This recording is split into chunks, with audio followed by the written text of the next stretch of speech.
સર્વે ગીતા સાધકોને જય શ્રી કૃષ્ણ. અત્યાર સુધી આપણે શ્રીમદ્ ભગવદ્ ગીતા અધ્યાય પહેલો અર્જુન વિષાદ યોગ, અધ્યાય બીજો સાંખ્ય યોગ જોઈ ગયા. તેમાં અર્જુન દ્વિધામાં છે કે યુદ્ધ કરું કે ના કરું, અને છેલ્લા તો એમણે નિર્ણય કરી જ લીધો કે બસ હું ભિક્ષાનું અન્ન ખાઈને મારું ગુજરાન ચલાવીશ, પણ હું યુદ્ધ નહીં કરું. ભગવાન એને અનેક ઉપદેશો કરે છે કે તું યુદ્ધ કર, તારું કર્તવ્ય કર્મ છે, તું એને છોડીશ નહીં. ભગવાનની આજ્ઞાની વિરુદ્ધ પોતાનો નિર્ણય જ સંભળાવી દીધો અર્જુને કે હું યુદ્ધ જ નહીં કરું. આ નિયમ છે કે પોતાનો આગ્રહ રાખવાથી શ્રોતા વક્તાની વાતનો આશ્રય સારી રીતે સમજી નથી શકતો. આ જ કારણ છે કે પોતાનો યુદ્ધ નહીં કરવાનો આગ્રહ રાખવાથી અર્જુન ભગવાનના વચનનો આશ્રય સારી રીતે સમજી ન શક્યા. આથી અર્જુનને ભગવાનના વચનો મિશ્ર જેવા લાગ્યા. એટલા માટે ભગવાનનો અભિપ્રાય શું છે, તેઓ મારા કલ્યાણ માટે કયું સાધન શ્રેષ્ઠ સમજે છે, આનો ખુલાસો કરાવવા માટે અર્જુન પ્રશ્ન પૂછે છે. અને એના જવાબમાં જે ઉપદેશ શ્રી ભગવાનનો છે તે આપણા માટે પણ છે. એનાથી અધ્યાય ત્રીજો કર્મયોગની શરૂઆત થાય છે. તો ચાલો આપણે અધ્યાય ત્રીજો કર્મયોગ જોઈએ. શ્લોક ક્રમાંક 1. ઓમ શ્રી પરમાત્મને નમઃ. શ્રીમદ્ ભગવદ્ ગીતા અથ તૃતીયોધ્યાયઃ. અર્જુન ઉવાચ જ્ઞાયસી ચેત કર્મણસ્તે મતા બુદ્ધિર્જનાર્દન તત્કિં કર્મણિ ઘોરે માન નિયોજયસી કેશવ.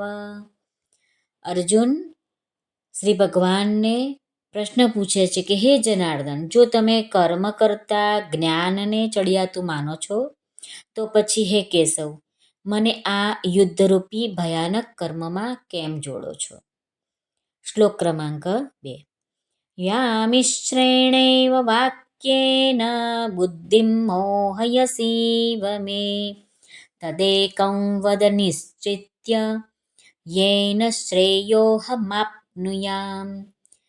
અર્જુન કહે છે શ્રી ભગવાનને, તમે ભળતા જેવા વચનોથી મારી બુદ્ધિને જાણે ભરમાવી રહ્યા છો, તો એવી એક વાતને નિશ્ચિત કરીને કહો કે જેનાથી હું કલ્યાણ પામું. શ્લોક ક્રમાંક 3. શ્રી ભગવાનુવાચ લોકેસ્મિન વિવિધા નિષ્ઠા પુરા પ્રોક્તા મયા નઘ જ્ઞાનયોગેન સાંખ્યાનાં કર્મયોગેન યોગિનામ. શ્રી ભગવાન અર્જુનને કહે છે, હે નિષ્પાપ, આ લોકમાં 2 પ્રકારની નિષ્ઠા મારા વડે પહેલાં કહેવાઈ ચૂકી છે. તો કયા 2 પ્રકારની નિષ્ઠા? તો કે છે સાધનની પરિપક્વ અવસ્થા એટલે કે પરાકાષ્ઠાનું નામ એટલે નિષ્ઠા. એમાંથી સાંખ્ય યોગીઓની નિષ્ઠા જ્ઞાન યોગ દ્વારા અને યોગીઓની નિષ્ઠા કર્મયોગ દ્વારા થાય છે. અહીં જ્ઞાન યોગ શું કહેવાય છે એનો આપણે સંક્ષિપ્તમાં જોઈ લઈએ. તો માયાથી જન્મેલા બધા ગુણો જ ગુણોમાં વર્તી રહ્યા છે એમ સમજીને, તેમજ મન, ઇન્દ્રિય અને શરીર દ્વારા થતી સમસ્ત ક્રિયાઓમાં કર્તાપણાના અભિમાનથી રહિત થઈને સર્વવ્યાપી સચ્ચિદાનંદ ઘન પરમાત્મામાં એકાત્મ ભાવે સ્થિત રહેવું, તેનું નામ છે જ્ઞાન યોગ. આને જ સંન્યાસ, સંન્યાસ યોગ, સાંખ્ય યોગ વગેરે નામો અપાયા છે. હવે આવ્યું કર્મયોગ. તો કર્મયોગ કોને કહેવાય છે એ થોડુંક આપણે જોઈએ. તો ફળ તેમજ આસક્તિને છોડીને ભગવાનની આજ્ઞા પ્રમાણે કેવળ ભગવદ અર્થે સમત્વ બુદ્ધિથી કર્મ કરવું તેનું નામ નિષ્કામ કર્મયોગ છે. આને જ સમત્વ યોગ, બુદ્ધિ યોગ, કર્મયોગ, તદર્થ કર્મ, મદર્થ કર્મ, મત્કર્મ વગેરે નામો દ્વારા શ્રી ગીતાજીમાં ઓળખાવ્યું છે. શ્લોક ક્રમાંક 4. ન કર્મણામનારંભાન નૈષ્કર્મ્યં પુરુષોશ્નુતે ન ચ સંન્યસનાદેવ સિદ્ધિમ સમધિગચ્છતિ. શ્રી ભગવાન કહે છે, માણસ ન તો કર્મોનો આરંભ કર્યા વિના અર્થાત આચરણ કર્યા વિના નિષ્કર્મતાને એટલે કે યોગ નિષ્ઠાને પામી શકે છે કે ન તો કર્મોના કેવળ ત્યાગ માત્રથી સિદ્ધિ એટલે કે સાંખ્ય નિષ્ઠાને પામી શકે છે. અહીં એક શબ્દ આવ્યો છે નિષ્કર્મતા. તો એના માટે આપણે થોડુંક જોઈ લઈએ કે જે સ્થિતિને પામેલા પુરુષના કર્મો અકર્મ બની જાય છે એટલે કે તે કર્મો ફળ ઉત્પન્ન નથી કરી શકતા, એ સ્થિતિનું નામ નિષ્કર્મતા છે. શ્લોક ક્રમાંક 5. નહિ કશ્ચિત ક્ષણમપી જાતુ તિષ્ઠત્ય કર્મકૃત કાર્યતે હ્યવશઃ કર્મ સર્વ પ્રકૃતિજૈર્ગુણૈઃ. શ્રી ભગવાન કહે છે, ખરેખર કોઈ પણ માણસ કદીએ ક્ષણ માત્ર પણ કર્મ કર્યા વિના નથી રહેતો, કેમ કે આખાય મનુષ્ય સમુદાયને પ્રકૃતિજનિત ગુણો વડે પરવશ થઈને કર્મ તો કરવું જ પડે છે. શ્લોક ક્રમાંક 6. કર્મેન્દ્રિયાણિ સંયમ્ય ય આસ્તે મનસા સ્મરન ઇન્દ્રિયાર્થાન વિમૂઢાત્મા મિથ્યાચારસ્સ ઉચ્યતે. શ્રી ભગવાન કહે છે, જે મૂઢ બુદ્ધિનો મનુષ્ય સઘળી ઇન્દ્રિયોને હઠપૂર્વક ઉપરથી રોકીને મનથી તે ઇન્દ્રિયોના વિષયનું ચિંતન કરતો રહે છે, તે મિથ્યાચારી અર્થાત દંભી કહેવાય છે. શ્લોક ક્રમાંક 7. યસ્ત્વિન્દ્રિયાણિ મનસા નિયમ્યારભતેર્જુન કર્મેન્દ્રિયૈઃ કર્મયોગ મસક્તસ્સ વિશિષ્યતે. શ્રી ભગવાન કહે છે, પરંતુ હે અર્જુન, જે પુરુષ મન વડે ઇન્દ્રિયોને વશમાં કરી અનાસક્ત થઈને સઘળી ઇન્દ્રિયો દ્વારા કર્મયોગનું આચરણ કરે છે, તે યોગી શ્રેષ્ઠ છે. શ્લોક ક્રમાંક 8. નિયતં કુરુ કર્મ ત્વં કર્મ જ્યાયો હ્યકર્મણઃ શરીરયાત્રાપિ ચ તે ન પ્રસિદ્ધ્યેદ કર્મણઃ. શ્રી ભગવાન કહે છે અર્જુનને કે આથી તું શાસ્ત્ર વિહિત સર્વ ધર્મરૂપી કર્તવ્ય કર્મ કર, કેમ કે કર્મ ન કરવા કરતાં કર્મ કરવું શ્રેષ્ઠ છે. તેમજ કર્મ ન કરવાથી તારો શરીર નિર્વાહ પણ સિદ્ધ નહીં થાય. શ્લોક ક્રમાંક 9. યજ્ઞાર્થાત્ કર્મણોऽન્યત્ર લોકોऽયં કર્મબન્ધનઃ તદર્થં કર્મ કૌન્તેય મુક્તસંગઃ સમાચર. શ્રી ભગવાન કહે છે, યજ્ઞ નિમિત્તે કરવામાં આવતા કર્મો સિવાયના બીજા કર્મોમાં જોડાઈને જ આ મનુષ્ય સમુદાય કર્મોથી બંધાય છે. માટે હે અર્જુન, તું આસક્તિ વિનાનો થઈને તે યજ્ઞ નિમિત્તે જ સારી રીતે કર્તવ્ય કર્મ કર. શ્લોક ક્રમાંક 10. સહ યજ્ઞઃ પ્રજા સૃષ્ટ્વા પુરોવાચ પ્રજાપતિઃ અનેન પ્રસવિષ્યત્વ મેષવોસ્ત્વિષ્ટકામધુક્.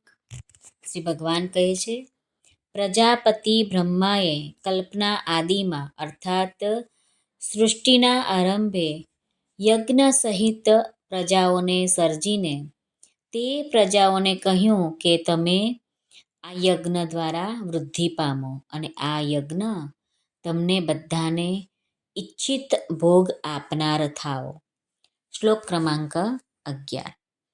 દેવાન ભાવયતાનેન તે દેવા ભાવયન્તુ વઃ પરસ્પરં ભાવયંતસ શ્રેયઃ પરમવાપ્સ્યથ.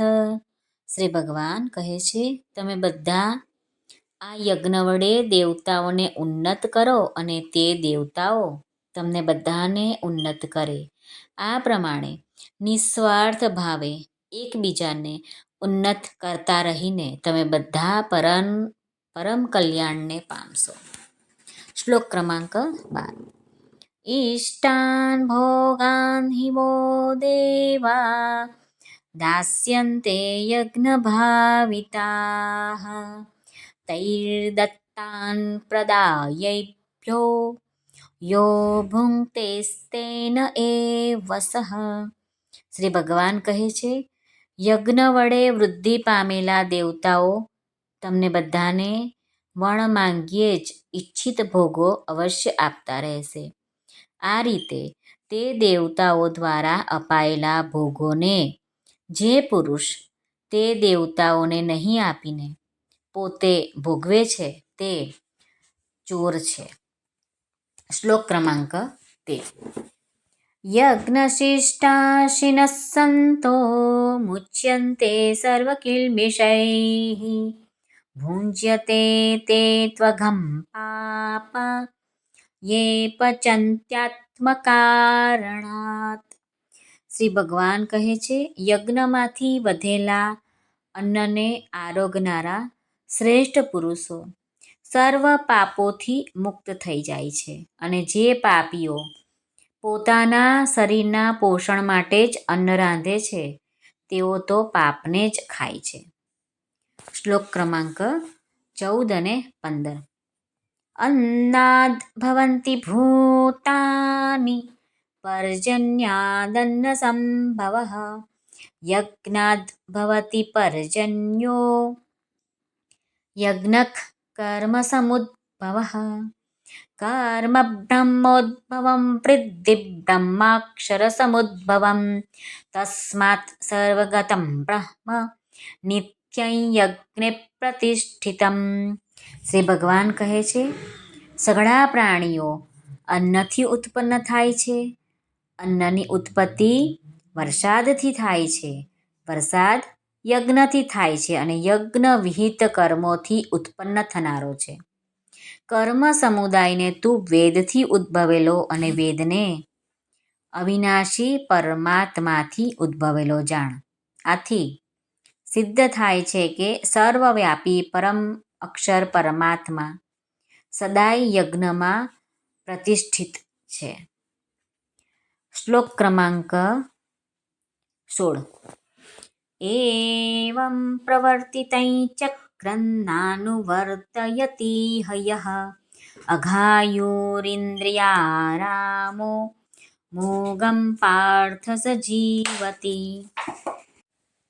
શ્રી ભગવાન કહે છે, હે પાર્થ, જે મનુષ્યો આ લોકમાં આ પ્રમાણે પરંપરાથી પ્રચલિત સૃષ્ટિચક્રને નથી અનુસરતો અર્થાત પોતાના કર્તવ્યનું પાલન કરતો નથી, તે ઇન્દ્રિયો વડે ભોગોમાં રમનારો પાપાયુ મનુષ્ય ફોગટ જ જીવે છે. આજે આ અધ્યાયના શ્લોક 16 સુધી સંસ્કૃતમાં તથા ગુજરાતી ભાષાંતર સાંભળ્યું. આવતા વિડીયોમાં આપણે શ્લોક 17થી આગળ સાંભળીશું. જો તમને આ વિડીયો પસંદ આવ્યો હોય તો લાઈક અને શેર કરશો તથા અમારી ચેનલ ધાર્મિક એના પર નવા આવ્યા હોય તો સબસ્ક્રાઈબ જરૂર કરી લેશો, જેથી આવનારા નવા વિડીયો તમારા સુધી તરત પહોંચી શકે. સર્વે ગીતા સાધકોને ભાવથી જય શ્રી કૃષ્ણ. સર્વનો ધન્યવાદ. આભાર.